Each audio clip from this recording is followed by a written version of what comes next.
Баршаңызға қайырлы күн достар. Бүгін сіздермен бәріңізге белгілі сельдь подшубай салатымен бөліскім келеді.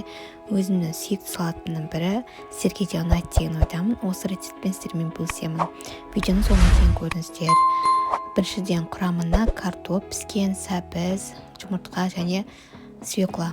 Одан кейін селедка майдалап турадым және пиязды өз еркіңізде қоспасаңыздар да болады. Салатты осындай дөңгелек формаға жасайтын боламын. Біріншіден осы селедканы астына салып аламыз. Пияз екеуін әдемілеп тегістеп жан-жағына жеткізіп жаямыз. Одан кейін салатымыз құрғақ болмау үшін осындай майонез жағамыз арасына.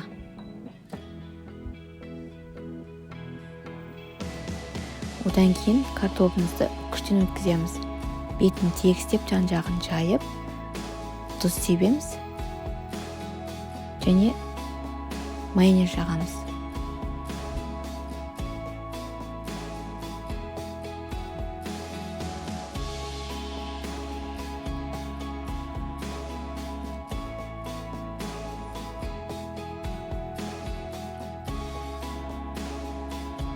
Ендігі кезек сәбізде күштен өткізіп тегістейміз.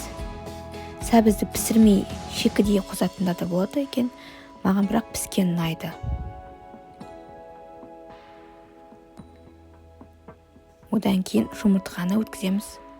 Күштен тегістеп, тұз сеуіп, шым-шым майонез жағып.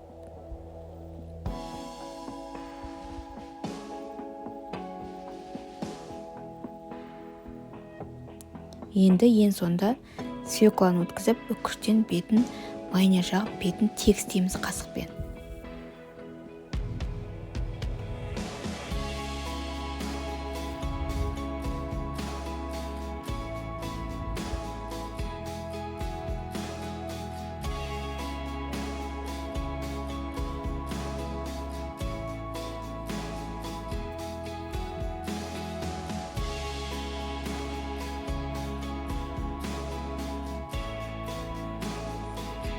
Бетін жұмыртқаның сары уызын себебіз майда күштен өткізіп.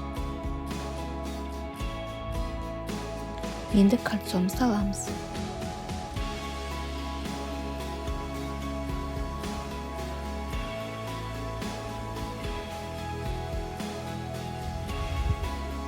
Міне салатымыз дайын, өте дәмді болады. Өзім бір дәмі ерекше салат қой. Сіздермен болған жансая алдағы уақытта түрлі салат рецептімен бөлісетін боламын. Ол үшін каналыма тіркеліп қоңырау белгісін басып қойыңыз.